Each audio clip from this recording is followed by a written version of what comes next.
Cleopatra, eternal queen of the Nile. Cleopatra was born in the year 69 BC in Alexandria. At that time, the brightest jewel of the Mediterranean. The city was a marvel, wide boulevards lined with columns, grand temples dedicated to the gods of Greece and Egypt, palaces of white marble that gleamed in the sun. The Pharaoh's lighthouse stood tall at the harbor, one of the seven wonders of the world, its beacon guiding ships from distant lands. And yet, behind this glittering facade, Egypt was already a kingdom in decline. Cleopatra was the daughter of Ptolemy X, known derisively as Auletes, the flute player.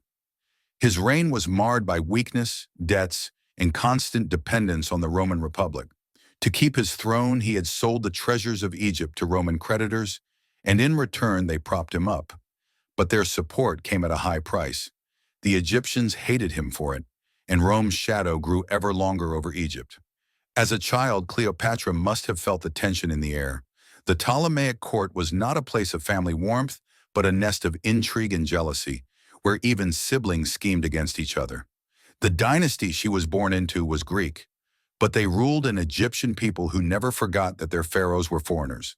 The Ptolemies did little to win the love of the Egyptian masses. They spoke Greek, worshipped Greek gods, and lived apart in their palace atop the city. But Cleopatra was different. Even as a girl, she stood out. Sharp of mind, quick of tongue, and endlessly curious. Where her siblings learned only Greek and Latin, she studied Egyptian.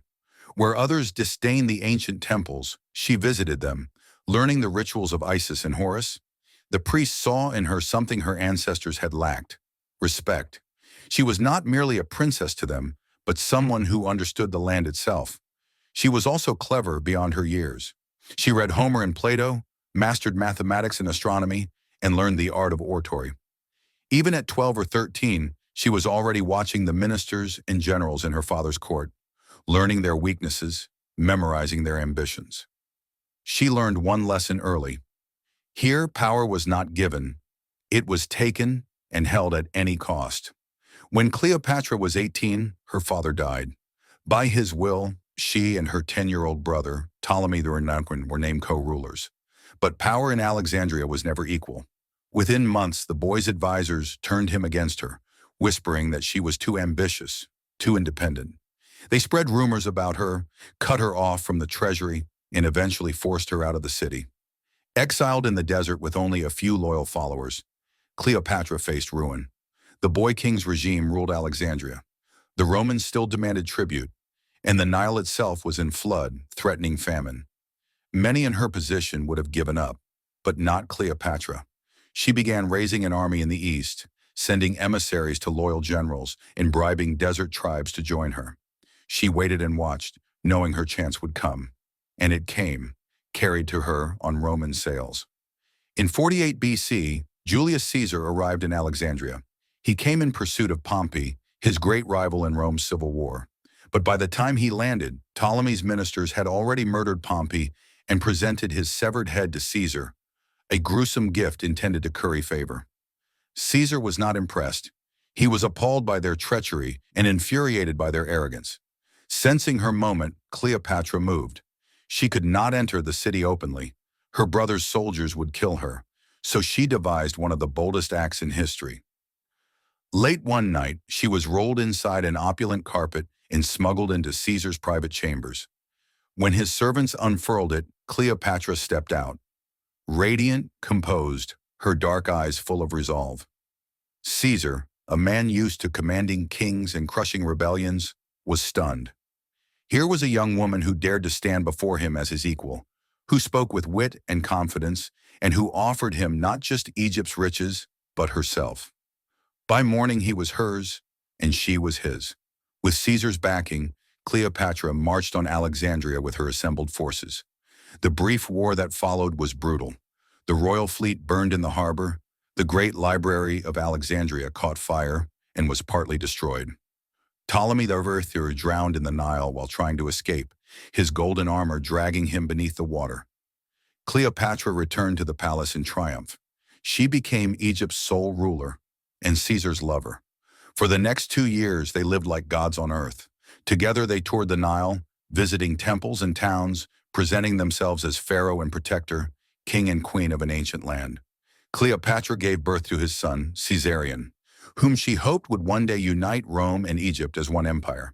But in Rome, Caesar's rise alarmed the Senate.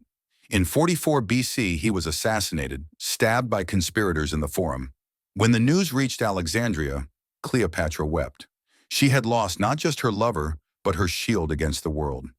Yet again, she adapted. In the chaos that followed, Rome was divided among Caesar's heirs.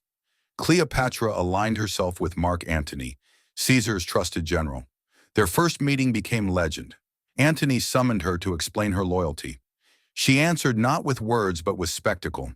She sailed into Tarsus on a golden barge, its purple sails billowing in the breeze. The river perfumed with incense, the deck strewn with rose petals. Cleopatra lay reclining on a couch, dressed as Venus, surrounded by attendants dressed as nymphs and satyrs. Antony was enthralled before she even spoke a word. Like Caesar before him, Antony fell under her spell. But theirs was not merely passion, it was partnership. Together they plotted to rule not just Egypt, but Rome itself. They saw themselves as gods, she as Isis, he as Dionysus, destined to unite East and West. Their court became infamous for its decadence. Feasts where the floors were ankle-deep in petals, pearls dissolved in wine, games and hunts and endless nights of revelry. To the people of Alexandria, they were divine. To the senators in Rome, they were a dangerous threat. And so, in 31 BC, Octavian, Caesar's adopted son, declared war. At Actium, Cleopatra and Antony's fleet met Octavian's in a desperate battle. Their ships were burned, their soldiers slaughtered, their dream of empire shattered. They fled back to Alexandria, beaten and broken. As Octavian's legions approached, Antony heard false news that Cleopatra had died. Distraught, he fell on his sword. Mortally wounded, he was carried to her side, where he died in her arms. Cleopatra was now alone, her empire in ruins. But she still had one last choice to make. With her kingdom lost and her lover dead, Cleopatra prepared for the end. She barricaded herself in her mausoleum, dressed herself in her royal robes, adorned herself with her most precious jewels, and lay on a golden couch. She ordered a basket of figs to be brought to her. Inside, legend says, was a small venomous asp. Some say she let the snake bite her breast. Others believe she had a vial of poison hidden in her hairpin. Whatever the truth, Cleopatra chose her own death. She denied Octavian the satisfaction of parading her through the streets of Rome in chains. Even in death, she defied her enemies. Her body was laid to rest beside Antony, as she had wished. Her son Caesarion was soon captured and killed, and Egypt was absorbed into the Roman Empire. The age of the pharaohs was over, but Cleopatra's story was just beginning. For 2,000 years she has lived on, in poems and plays, in paintings and films, as a symbol of power, intelligence, beauty, and defiance. Shakespeare immortalized her. "Give me my robe, put on my crown, I have immortal longings in me." She became a myth, a muse, a mirror for every generation that sought to understand the dangerous allure of a woman who ruled men and dared to shape her own fate. She was the last pharaoh of Egypt, and perhaps its greatest. Even now her name conjures images of marble halls and golden barges, of moonlit feasts and whispered plots, of love and betrayal, of triumph and tragedy. Cleopatra remains eternal as the Nile. Thank you for watching.